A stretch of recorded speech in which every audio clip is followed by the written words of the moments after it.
People are becoming more and more aware all the time. And it could affect you if you have a child that is autistic, has a chronic illness where they're on government assistance. And also when you're dealing with children that just can't quite make it on their own financially, that are dealing with many different issues that are out there. The word special merely implies that this is a type of trust that is not for your normal type of beneficiary. Now, in the legal world, most of the time it is somebody who does suffer from something where they're on government assistance. So I don't want you to confuse the two. We're going to spend most of the time on this show today talking about the special needs trust for somebody who is chronically ill, somebody who is not able to care for themselves today or tomorrow. They're not going to get fixed from a health situation or a mental challenge that they have to face. We're going to talk about a trust that you need to have that is different than the type of trust you may have for you and your family and the rest of your heirs. Well, good morning and welcome to Consider This Program. I am your host, Joe Clark. And I'm Dean Huddleston. And we are happy to have you along. Hey, thanks for making some time for us. We're going to talk about an ever-increasing need.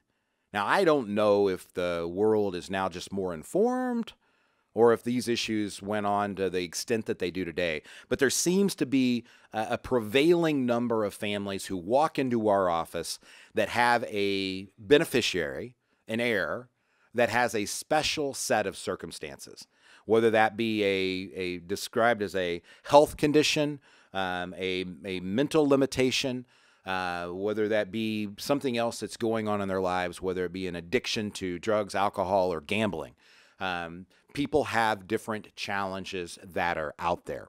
We are going to talk about special needs trust today in light of the first two categories. Somebody who's got a chronic illness that they are not going to recover from likely, or somebody like a child who's suffering from autism, something in that nature. So Dean, tell me, and Dean, by the way, is our senior advisor in our Lafayette office. Tell me, Dean, what is the difference between a quote-unquote regular trust and a special needs trust? In a regular trust, you have a grantor who's leaving assets to beneficiaries under the guidance of a trustee and the rules of the trust. Provided that none of them have a special need and aren't living on government assistance, everything goes well. If one of those individuals does have a special need, as you said, a chronic illness or a disability of some type, if they're left money within that trust with no special provisions, their ability to either stay on or get on government assistance like SSI, Social Security insurance, will be diminished or possibly negated totally. So the special needs trust, and this is important, we all want to, and by the way, Dean and I co-authored an article that you can get off of our website. If you're not on our distribution list, I would strongly encourage you to do that. It's free. We'll email you every week. Just go to yourlifeafterwork.com and just tell us that you want to get signed up for that, right? Mm-hmm. For the Market Carver, which is a video we send out every week talking about the economy and the market. And also the newspaper column that comes out at a different time during the course of the week. But we co-authored an article that talked about special needs trust and when they really come into play. And what happens as a parent, I've got two daughters. They're very different. They're 4 years apart, living lives apart, right? I mean, they're very, very, very, very different. Now, as a daddy, right, you love your kids, with an unmeasurable amount. And we always use this word as parents as we want to leave equal amounts to each of our children. Just understand that same amounts are not necessarily defined as equal. We tend to in our mind say an equal amount is the same. And that's not necessarily the case. Tax codes and brackets are different. Needs are different. What you're trying to do is to benefit, not harm, your heirs in the future. And so in a regular trust, and Dean, you made me laugh when you said that, if the heirs are not suffering from any mental or physical conditions and it's in a trust, it goes to the trustees and everything goes well. I'm going to restate that for him. Everything could go well, right? Yeah. There are still challenges that can exist. If the trustee that was picked is a wrong person, I remain 100% adamant that a beneficiary of the trust, usually your children, should never be the trustee of the trust. I think there is a a total misunderstanding of how that should work based on my 32 years of experience of dealing with people after the grantor, the person who put money in the trust, is gone. Right? I'm there to clean up the mess, not to write the documents. I'm not an attorney. Don't play one on TV or radio. I'm here to help people take the trust afterwards and deploy the wishes of the person who's no longer with us. And I will tell you, there's a lot of issues that are there. But if you have a special needs beneficiary, that person who is able to get government assistance of any type, doesn't matter what the program is now or into the future, you need to have money that's left to them in a different fashion, in a trust, if you will, that clearly says none of this money can ever be used that would cause them to lose any of that government assistance. It's critical that it is written that way. It is critical that you have the man in charge, or woman, not trying to be sexist in this case, the person in charge of running that trust is called the trustee. And you need to be very, very, very careful about who you pick that. So, Dean, first of all, tell me what a trustee is, how it works in a special needs. A trustee is put in place by the grantor of the trust. Could it be the grantor? It can be. Can be. Because can it be the older brother? It can be. Can be. In this case, by the way, remember I said I don't believe a beneficiary should ever be a trustee, right? Correct. The older brother is not the beneficiary of the special needs trust. Correct. Right? So in this case, that's fair game. Yes.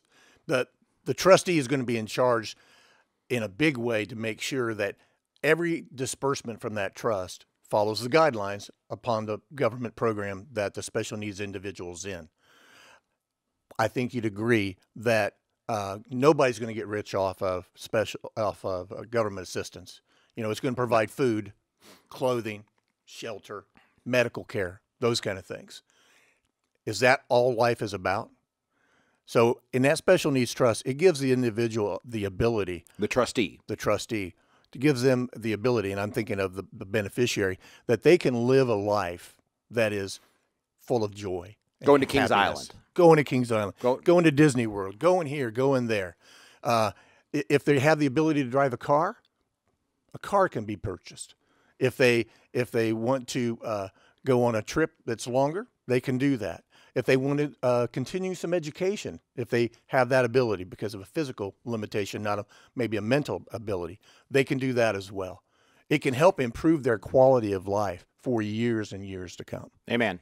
So one of the things, I mean, I'm sure there are people out there that are cringing when you said a car, because there are some people, because of asset value, would say that could take away some of the government funding that was out there if they had an asset that was worth too much. And that part is true. Depends on what assistance they're getting and how it works. So again, the trustee has a few responsibilities, one of which, as Dean said, is controlling the disbursements, the distributions that come out of the trust for the need of the beneficiary, but also is knowing the rules that are out there as they change, right?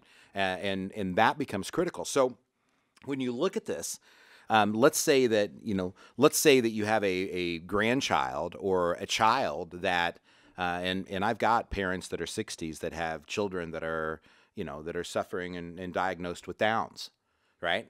And, their biggest fear in life is what happens to them, their child, if something happens to them and they're not here. Right. Right.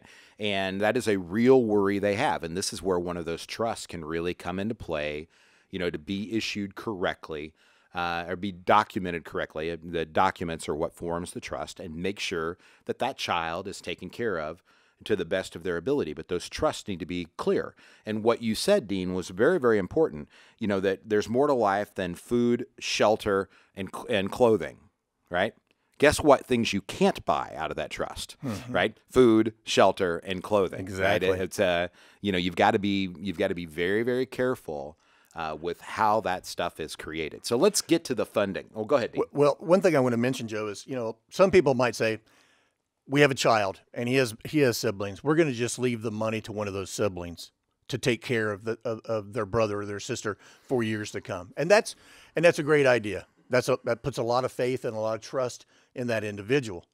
The issue, though, can come when they own those assets. Those assets may be subject to creditors in the future. If they don't pay a bill, they get sued.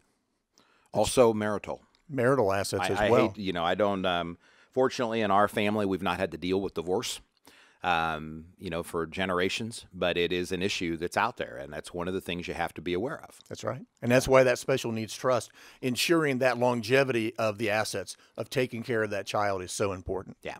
So here's just to finalize this. Here, one of the biggest things that I think comes out of a special needs trust that is properly established is that it reduces the drama of the issues surrounding that surviving child or children that are incapable of necessarily taking care of themselves, right? When I look at a trust, as Financial Enhancement Group being a trustee, I call our program that we offer a financial fiduciary and a family friend. And what that means as a family friend is, for 32 years, I've seen the best and the worst of how an estate can lay itself out, how it can roll out. The financial part, we manage a little more than $600 million for more than 1,000 families at the time of this recording. We understand the management of assets. So when I go into a trust, many times things are divided between the life issues, that would be health and living issues. The family takes care of those issues, and I take care of the financial issues. So you have 2 kids. The 2 kids are trustees.